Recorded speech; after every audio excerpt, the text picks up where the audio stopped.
From the NBC University Theater, a first radio production of the most challenging novel of 1949, George Orwell's 1984. Our star, Mr. David Niven.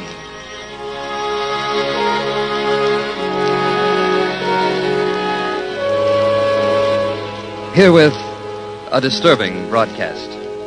A dramatization by Milton Wayne of George Orwell's 1984.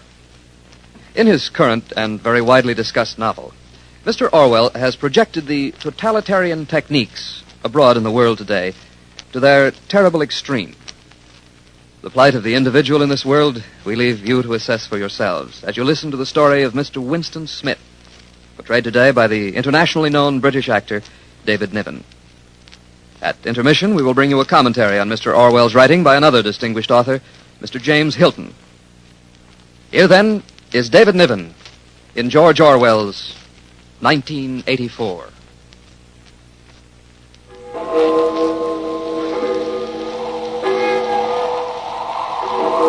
The clocks of London are striking 13. On this cold April day, you hurry to escape the vile wind. You slip quickly through the glass doors of Victory Mansions, though not quickly enough to prevent a swirl of gritty dust from entering along with you.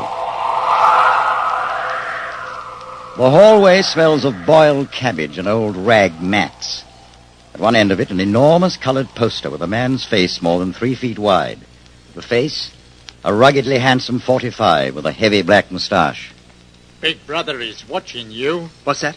Oh, no need to jump like that, Mr. Smith. I was just reading off what it says on that poster. Oh, of course.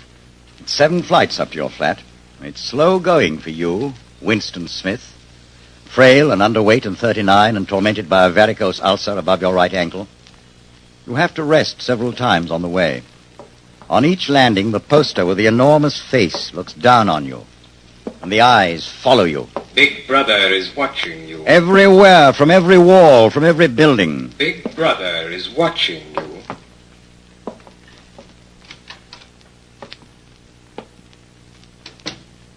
You're in your flat, but you are not alone.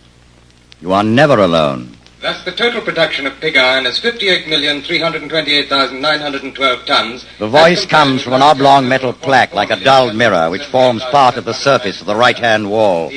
You turn a switch, and the voice sinks somewhat. But there is no way of shutting it off completely. The telescreen receives and transmits simultaneously. So long as you remain in its field of vision, you can be seen as well as heard. And there is no way of knowing when the thought police might plug in on your wire. There is no way of knowing. You move over to the window.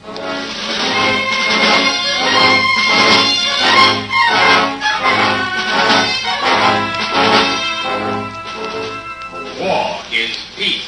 Freedom is slavery. Ignorance is strength.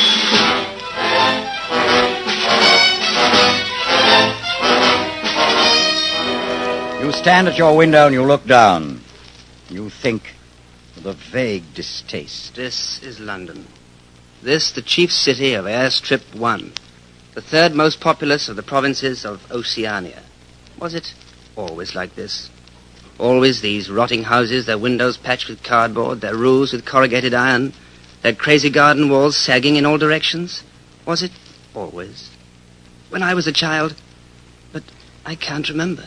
I can't remember. I never can. You turn quickly from the window, and you go to the table in the small alcove where you are cut off from being seen by the telescreen. Quickly you take the secretly bought notebook, the archaic pen point and holder out of the drawer. What you are about to do can mean death. It's not illegal to keep a diary. Nothing is illegal since there are no more laws. But if the thought police find out, it's death. Or at least 25 years in a forced labor camp. You ink the pen, and you falter for just a second. A tremor goes through you. I must start. I must mark the paper. April 4th, 1984. But how do I know? How can I be certain that is 1984? No, it must be. I'm fairly sure that I'm 39. I believe I was born in 1944 or 45. But it's never possible nowadays to pin down any date within a year or two. But what difference does it make? How can I speak to the future? If it's like the present, no one will listen. If it's different, how will they understand the things happening now? I mustn't think about it. I must begin now. April 4th. Last night to the flicks, all war films. One of a ship full of refugees being bombed somewhere in the Mediterranean. Audience much amused by a shot of a helicopter firing at a man swimming away. He was full of holes. The sea round him turned pink. Audience shouting with laughter when he sank. And then you saw a lifeboat full of children with a helicopter over it. You write on, wildly ridding your mind of painful memory. But as you write, another memory comes clear in your mind. It happened during the 2 minutes hate period at the ministry that very morning. After the chant of loyalty to Big Brother, Winston Smith noticed O'Brien, the big man wearing glasses and the black overalls of the powerful inner party. That morning, O'Brien had turned and his eyes had met Winston's. And Winston knew that O'Brien was thinking the same thing as himself. It was as if O'Brien was saying, I am with you. I know all about your contempt, your hatred, your disgust. But don't worry. I am on your side. Then O'Brien's face was as inscrutable as everybody else's. But even that was a memorable event in the locked loneliness in which one had to live.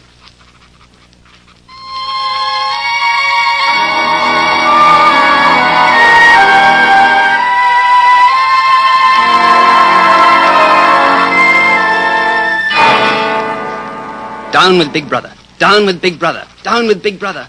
I'll fill the page with it or the whole book. Makes no difference now. The thought police will get me just the same. Even if I never put the pen to paper, I have committed thought crime. And for that, they're bound to get you. Sooner or later, but they'll get you. Always during the night, you simply disappear. Your name removed from the registers. Every record of you wiped out. You were abolished, annihilated, vaporized. They'll shoot me in the back. I don't care. Down with Big Brother. They always shoot you in the back of the neck. I don't care. Down with Big Brother.